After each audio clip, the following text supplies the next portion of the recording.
Again, and welcome back to a new video. So I want to try, no, not try. I've tried it a lot of times. I just want to play Willow, not try her, but um, I don't know, just because of the fact that I'm so busy and I need to do a lot of things, and that's why my muscles feel a little bit tired. I just felt like, well, maybe I don't play hit scan. I just play blaster, so I don't know. I don't need, or my aim doesn't need to be that on point when playing blaster. That's why I thought like, well, maybe I just play Willow and see how this goes. Just because, yeah, I felt like my aim wasn't that. I mean, my aim wasn't bad or in the last videos. I just felt for myself that it's not how it used to be, and I know it's just because my arms are tired and probably completely boring to you to listen to you to that, but I don't know, I just wanted to share that. And yeah, that's the reason for playing Willow, just because you don't have to be that good at aiming to play blasters. Or not every blaster, but for Willow it's just so easy to deal area damage, so just shoot the ground and you still deal damage and stuff like that. That's why I wanted to play Willow. And I don't know, I've just talked so much about the legendary that, or not the legendary, the champion, that I didn't even talk about the gameplay. Well, seems like I actually died to Torvald. Never underestimate Torvald's damage. I mean, um, Torvald's damage isn't that bad actually. I'm not quite sure, but if I remember correctly, then they buffed Torvald's. I think it was just the fall off, so he has less fall off on his damage now on range, so to say. I think that's the only thing they changed about his damage. I don't know. Maybe they gave him a slightly buff. I'm really not sure, but I personally feel like Torvald's damage isn't that bad. I mean, you have other tanks which obviously have stronger damage and stuff like that, but I've played Torvald a lot of times in ranked and stuff like that when he used to be better. So like first pick, first ban and stuff like that, and even a little bit after. I've played him a lot of times, so I don't know. I just feel like his damage isn't that bad, especially if you use his silence. His silence deals a lot of damage actually. I've never tested out how much it is, to be honest, but I just feel like it's not that bad damage wise, so I don't know, never underestimate Torvald's damage, or never think like, well, yeah, it's an easy 1v1 against Torvald, because he is a tank, even though he has a lot of shield, and if you burst on his shield, he doesn't have that much HP left. But I don't know. So just because, I mean, he's playing direct current, I think that's the legendary. Or that's how you call the legendary? I'm not sure, like where you double the range of your silence. But I still want to get Wrecker just because I want to make sure it's easier for me to kill him, or to do damage to him. And I mean, he still is able to give shields. I haven't looked in his loadout, but I know that Torvald has a loadout card where you can reduce all your active cooldowns when you get a limb. So you probably, I mean, he could use it for his Highlands, but that also means that when he uses this card, he also reduces the cooldown by a certain percentage number of his shield, so he still can get all shields, and that's why I want to get Wrecker. And I feel like Willow is a really good Wrecker pick, just because I mean, your general damage is good, you stack up your damage when playing last floor, this is also pretty good, especially against shields and stuff like that, but you sorry, you have some kind of cauterize in your base loadout or in your base kit because of your dead zone. So you don't really, I mean, you still want to get cauterize in my opinion, but you don't really have to get cauterize as first item. So you can easily go Wrecker and still have some kind of cauterize in your base champion kit, which is pretty good. So we got a lot of credits, I guess. I could finish up Wrecker. I could get Resilience 1, and I still have like 200, I don't know, 50 credits left or something. So not that bad, pretty good actually. But yeah, this spot is pretty good for me. I can just throw my seedlings in and stuff and just spam without showing myself. Just because I do area damage, which is pretty good. I use the dead zone on Vara because Vara has a lot of heal options when using her abilities, and I just wanted to make sure that she can't heal, so that's why I dead zoned her. Those seedlings were kind of, kind of zoning seedlings, because usually you don't want to run into Willo seedlings. I mean, you usually don't do damage with your seedlings because it's so easy to just walk out if you're not playing Scorn. When you play Scorn, then you obviously want to do damage with them, and then it's actually hard to walk out in time. But you still don't want to run into seedlings. That's why I just threw the seedlings on the ground to make sure I don't get pushed. So finish up Resilient. And I got Resilience because of Torvald, got Resilience because of Damba. Even if there only would have been a Damba, I still would have gotten Resilience, just because Damba ult is pretty strong, and his stuns are pretty strong, and I just don't want to get stunned or ulted by Damba, and that's why I want to get Resilience. I actually didn't mean to dismount myself.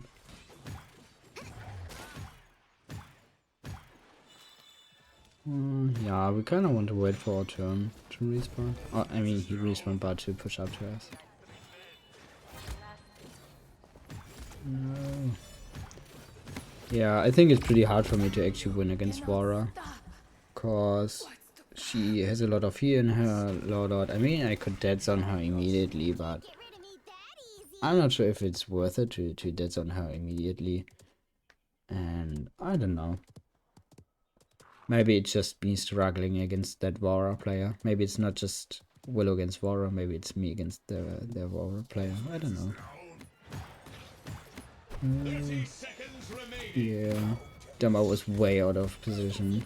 And even if I die here, it's fine because we got the pick on the healer. So my team should be able to at least push a little bit or finish up the kills because the healer is dead. 15 seconds remaining. So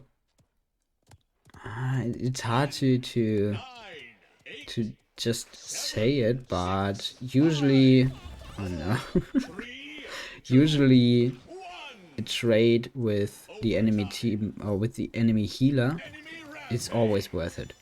So no matter what, if you die while killing the enemy healer, I would say it's almost every time worth it to die to kill the healer. I mean, it doesn't work, or you can't take it for every situation, but usually it's worth it to just trade with the enemy healer. So, hey, as I said, I want to get cauterized. That's why I pick Caught now. I don't know. I think I don't want to start. Oh, well, yeah. Let's just ult and ult into the enemy Willo. We should be able to kill her earlier just because I play last floor and she plays Scorn. And she didn't even look at me. So, yeah, just kill down and go on point. See, that's the only situation where I actually want to go on point. When my team is dead, I kill their team, so to say, to make sure we get some cap time. Cause I usually said as a DPS you never want to go on point, that's true. But in this specific situation, that's the kind of the only situation where you want to go on point. I mean, you also want to go on point to touch and stuff like that, but yes, especially in this situation. So pretty quick game, I guess. Yeah, I think I do another Willo game. So let's see if I'm able to pick another Willo game or getting another Willo game. Be right back, so to say. Oh, welcome back. I actually got another Willo game. So I just wasn't sure because maybe my team already picked damage and we need a tank and stuff like that. But I actually could play damage, which is pretty good. And again, I could play Willow, and I think this is also a good map for Willow. Cause of the tunnels and stuff like that, you can just spam your damage, your area damage, and your ceilings and stuff like that, which is pretty good. Again, I want to play Blast Flower, especially because of Koga and Vivian. It's just way easier for you to win the 1v1 against Koga or Vivian with the extra damage. I mean, you probably could win the 1v1 against them, or when you get flanked by Koga and stuff like that, when playing Scorn or Nightshade. I mean, I haven't tested out the new Nightshade, like the extra damage. You now do like 650 damage when using a Dead Zone, I guess. I'm not sure. So I haven't tried it out, but I mean, you could probably still could win the 1v1 against them, but it's just harder. It's way easier when using Blast Flower to win the 1v1 because you are pretty good at killing squishies with the extra damage. Yeah, this spot here is pretty good for any blast on this map. So you also could play draw. I mean, with drawers you usually don't want to stay on one point. But for contesting or kind of zoning, I mean, zoning here is pretty strong on this map, but it's easier with a hit scan, just because for blaster, you usually want to be on some kind of high ground to make it easier to hit your shots. And for zoning here, it's a little bit harder.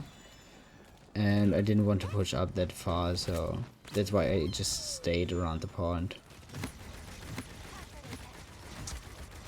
See, that's why I think the Blast Flower is pretty strong. And I think Willow is one of the best counters into Vivian. Just because, for the ones who don't know, you are actually able to shoot at Vivian's feet when she's using her shield. So you have to aim. Yeah, you basically have to aim on her feet to actually do damage. But when you play Willow, it's enough to just aim on the ground and you deal damage to her. So I think it's one of the best counters into her shield, basically.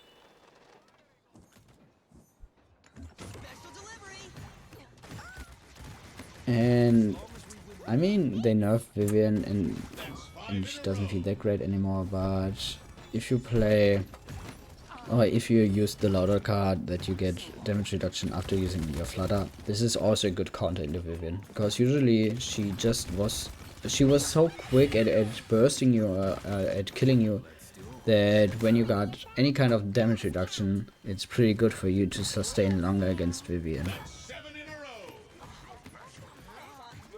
Oh, he got out of time. Lucky for them, or lucky for him.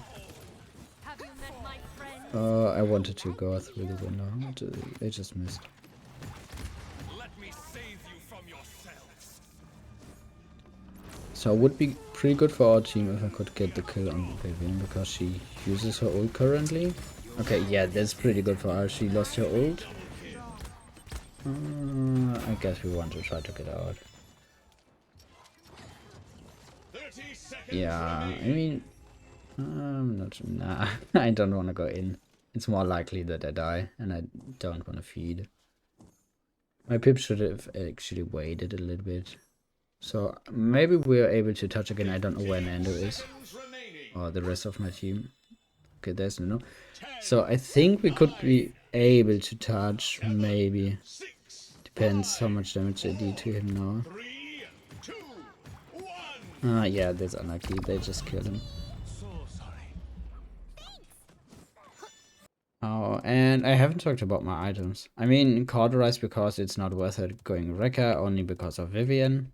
And that's why I just got caught. As DPS, you usually want to get either caught or Rekka, in my opinion, as the first item. And my second item is Resilience because of Atlas. You always, I think there's no situation where you don't want to get Resilient against Atlas. Or just a thing I want to add here. make sure you actually can hear or make your game so loud that you can hear footsteps. I mean, against Koga it's just dumb because Koga's footsteps are so loud that you always hear him, I guess. But make sure you actually can hear them, because then you can actually tell where the enemy is. So that's why I knew Koga was underneath us or behind us. And again, to the items now. You always want to get resilience against Atlas, because without with resilience, his cooldowns, his abilities are pretty weak, just because he has a setback for enemies. You counter them, or the setbacks, and he has his ultimate, which is pretty strong. Atlas' ultimate is so strong in the right hands, or if you use it correctly. But if you get resilience, then he kind of loses value of his ability, so of his setback and his ultimate. Oh no, I think I'm dead. Maybe. Oh no, my covers actually heals me. Pretty good heal by him. So that's why you just want to get resilience against Atlas. So I always, when I play against Atlas, I always just get resilience. And I mean, you don't have to pick it immediately or together with Cord. You also could just focus on Cord first, and if you finish Cord, you could get resilience or whatever. But I just like to get it together, so Cord and resilience at the beginning.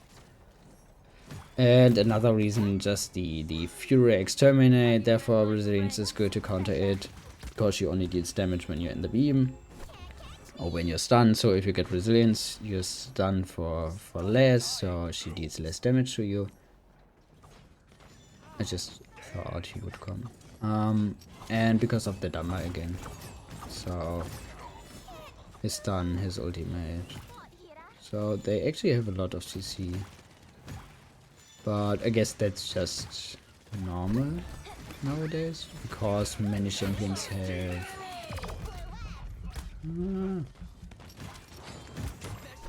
Oh, what? That felt kind of weird.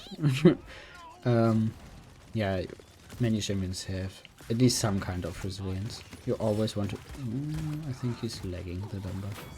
You always, especially when playing ranked, you always want to try to don't get that much CC, so to say. If you have like a full team with CC, it's pretty bad, because the longer the match goes, the weaker your team gets, because the enemy team just needs to get resilience and counters you. Show them no mercy. My Jujutsu is strong. 15 seconds remaining.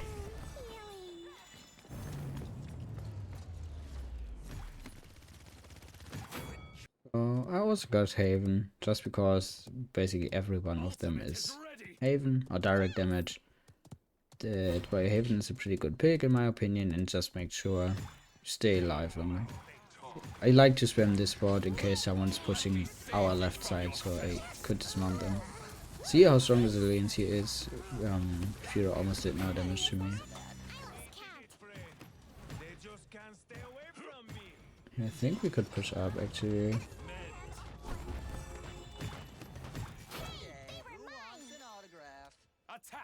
Yeah, no, we don't have that much cap time, so that's why I kinda want to push up to zone. And I could use my ult for dismounting. I want to wait until I get my flutter back, so I could get the damage reduction. And until we have a little bit more cap time. So now I want to use my ult to dismount them. I think they can't even touch, so it doesn't matter here what I do. So 2 pretty quick games, but that's just how it's been for the last few days for me. I always got like 4-1s, 4-0s and stuff like that. Sometimes you just have weeks like that. But anyway, I hope you've enjoyed it. I hope you've had a nice day, and thanks for watching. Always remember, don't forget, you guys are awesome.